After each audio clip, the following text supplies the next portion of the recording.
بسم اللہ الرحمن الرحیم۔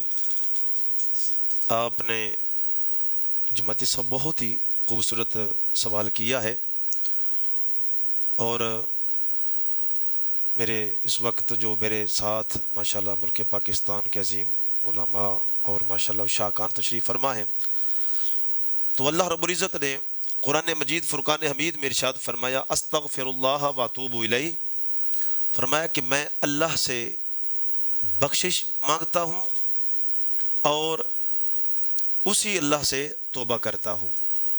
تو آج کا جو موضوع ہے وہ ہے استغفار کا۔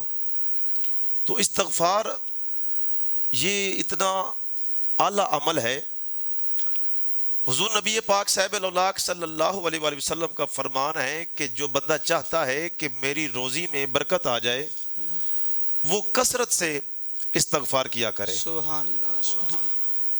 اور سرکار دو عالم صلی اللہ علیہ وسلم کا فرمان مبارک ہے، جو بندہ چاہتا ہے کہ میری تکالیف میری مشکلیں آسان ہو جائیں تو وہ کثرت سے استغفار کیا کرے۔ اور استغفار کرنے کا جو فائدے ہیں، اللہ رب العزت استغفار کا مطلب یہ ہے کہ یا اللہ مجھے معاف فرما، یا الہی مجھے معاف فرما، میں معافی مانگتا ہوں۔ یہ انسان کی جو زندگی ہے اس کے اوپر اثرات کے اوپر زندگی چلتی ہے۔ اکثر آپ نے دیکھا ہوگا کہ جب بندہ کوئی گناہ کر لیتا ہے نا، جب بندے کے اوپر کوئی تکلیف آ جاتی ہے نا، تو بندہ بیٹھ کر نا اکیلے بیٹھ کر اپنے ضمیر کو کہتا ہے کہ یار یہ جو مجھے تکلیف آئی ہے نا، مجھ سے کوئی گناہ ضرور ہوا ہے۔ یہ بندہ کہتا ہے، اس کا ضمیر اسے گواہی دیتا ہے کہ بھئی تجھ سے کوئی غلطی ہوئی ہے جس کی وجہ سے آج تو تکلیف میں مبتلا ہے۔ تو سرکار نے فرمایا پھر کیا کرنا ہے؟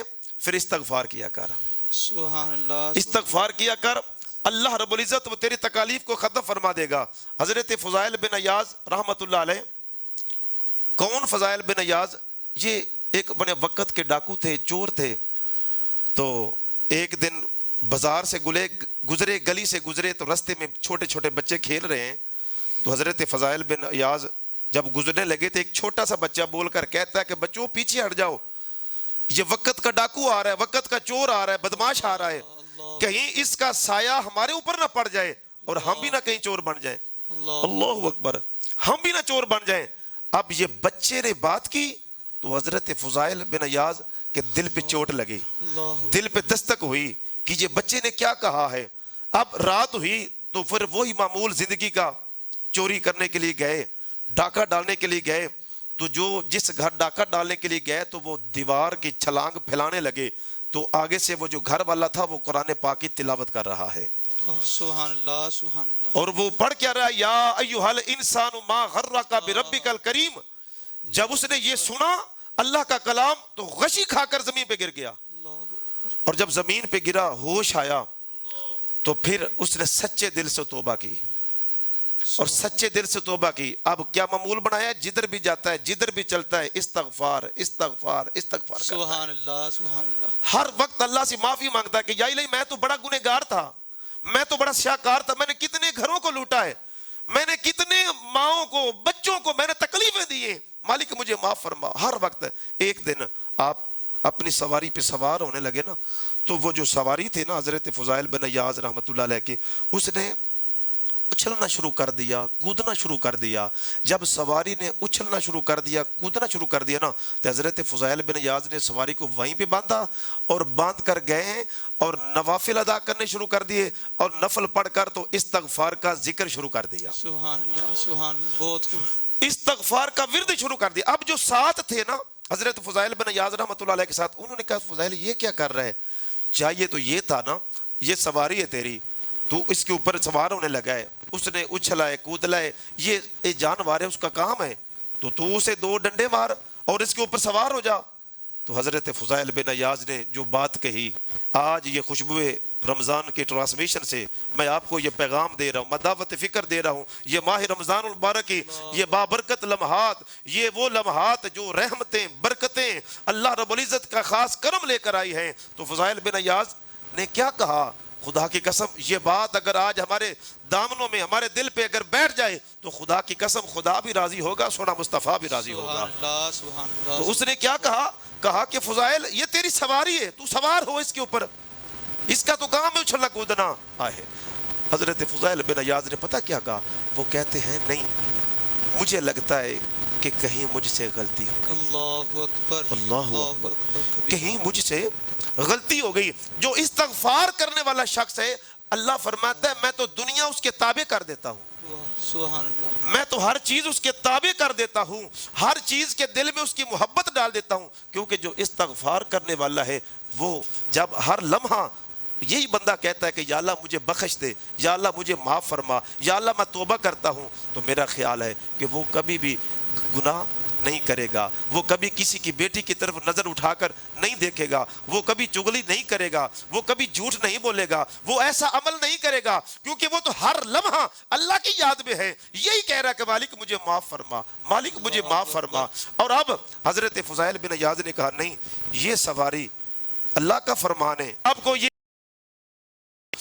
ذکر ہے اپنی زبان پہ، لب و لہجہ میں، قول میں، فعل میں، کردار میں، اٹھنے میں، چلنے میں، بیٹھنے میں، سونے میں، جاگنے میں، ہر عمل میں، یہ اگر تم اپنا ایک ورد رکھے گا تو انشاءاللہ اللہ رب العزت کا خاص فضل و کرم ہوگا۔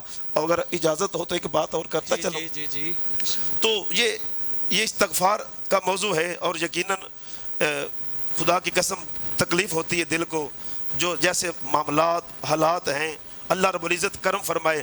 تو وہ ایک سنار تھا، اس کے پاس اولاد نہیں ہوتی تھی، تو پھر اس نے کیا کیا، اس نے کسی سے بیٹا لے لیا۔ اب بیٹا لیا اور بیٹا لے کر اسے پالا۔ اب آہستہ آہستہ وہ پروان چڑھتا گیا، ایک زندگی کا موقع آیا، 19 سال کا جوان ہو گیا، چڑھتی جوانی ہے، اب وہ سنار اپنی دکان پہ ہے، وہ جو نوجوان ہے وہ گھر بیٹھا ہے، اس کے دل میں اچانک کیا خیال آیا، وہی ماں جس نے اسے پالا، جس نے اسے کھانا کھلایا، جو اس کو جس ماں بنی ہوئی ہے، اب وہ نوجوان اٹھائے اور اٹھنے اس کے دل میں غلط خیال آیا اور اس نے اس ماں کا ہاتھ غلط حرکت سے پکڑ لیا۔ میں اس خوشبو رمضان سے ٹرانسمیشن سے یہ پیغام پہنچا رہا ہوں، ہاتھ باندھ کر پیغام پہنچا رہا ہوں، بڑی محبت کے ساتھ سماعت کیجیے گا۔ اس نے ہاتھ پکڑ لیا ماں کا، وہ ماں کہتی ہے تجھے شرم نہیں آئی؟ میں تو تیری ماں ہوں، میں نے تجھے پالا ہے۔ اب بس اس نے جب یہ کہا نا کہ میں تو تیری ماں ہوں، تو وہ بچہ قدموں میں گر پڑا، وہ ہاتھ باندھ کر کہنے لگا ماں مجھے نہیں پتا چلا کہ میرے اوپر کیا اثر ہوا ہے، مجھے نہیں پتا چلا، مجھے معاف فرما دے۔ اس نے کہا اچھا بتاتی ہوں تجھے، اب جب تیرے باپ آتے ہیں۔ اب وہ سنار آیا شام کو گھر، وہ اس کی بیوی کہنے لگی تجھے پتا آج گھر میں کیا ہوا ہے؟ اس نے کہا جی کیا ہوا ہے؟ اس نے کہا یہ جسے تو لے کر آیا تھا، میں نے کتنی محبتوں سے محنتوں سے پالا جوان کیا، آج یہ میری عزت تک پہنچا، اس نے میرے ہاتھ کو پکڑا ہے۔ جب اس نے یہ کہا نا تو وہ جو سنار تھا اس کی آنکھوں سے آنسو جاری ہو گئے، اس کی آنکھوں سے آنسو جاری ہو گئے، وہ رونے لگ گیا۔ اب وہ بیوی کے دل میں تو یہ شوق تھا نا کہ یہ چھڑی پکڑے گا،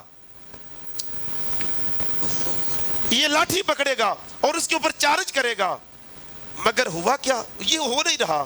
بیوی پریشان ہے، کہہ رہی کہ تجھے میں نے یہ کہا ہے کہ آج اس نے یہ اتنی بری حرکت کی ہے، تو وہ رو رہا ہے، وہ رو رہا ہے۔ نبی پاک کے غلام دعوت فکر ہے، یہ ان باتوں کی ہمیں بڑی ضرورت ہے، ہمیں ضرورت ہے۔ اب وہ رو رہا ہے سنار، تو اس نے کہا اپنی بیوی کو کہ یہ جو میرا بیٹا ہے اس کی غلطی نہیں ہے، غلطی آج مجھ سے ہوئی ہے۔ اللہ اکبر، اللہ اکبر، غلطی آج مجھ سے ہوئی ہے۔ اس نے کہا وہ کیسے؟ کہنے لگا کہ آج میری دکان پہ ایک خوبصورت نوجوان لڑکی آئی اور میں اس کے ہاتھ میں جب چوڑیاں ڈالنے لگا نا تو میرے دل میں شیطان آ گیا، میں نے شیطانی وسوسے میں غلط نگاہ سے غلط سوچ سے میں نے اس کے ہاتھ کو پکڑا ہے، میں نے ادھر اس کے ہاتھ کو پکڑا۔ اللہ نے یہ موقع دکھایا کہ آج یہ میرا بیٹا اس نے تیرے ہاتھ کو اسی طرح دیکھا ہے۔ تو اب اس نے کیا کہا؟ اس نے کہا اس کی غلطی نہیں ہے، غلطی میری ہے۔ اب وہ سجدے میں گر گیا ہے، نفل پڑھنے کے بعد وہ استغفار کر رہا ہے، کہہ رہا ہے کہ یا الہی مجھے معاف فرما دے، یا الہی مجھے معاف فرما دے۔ تو حضرات محترم، اس خوشبو رمضان کے ٹرانسمیشن سے یہی پیغام ہے، جو بندہ یہ چاہتا ہے کہ میں قیامت کے دن اللہ رب العزت جب میرا نامہ اعمال میرے ہاتھ میں دے تو میں اپنے نامہ اعمال کو دیکھ کر خوش ہو جاؤں، راضی ہو جاؤں، تو دعوت فکر یہ ہے بس پھر وہ یہ عمل اپنا لے، وہ یہ عمل اپنا لے، ہر لمحہ بس استغفار کرتا رہے، اللہ بھی راضی ہوگا، سونا مصطفیٰ بھی راضی ہوگا، گناہ بھی زندگی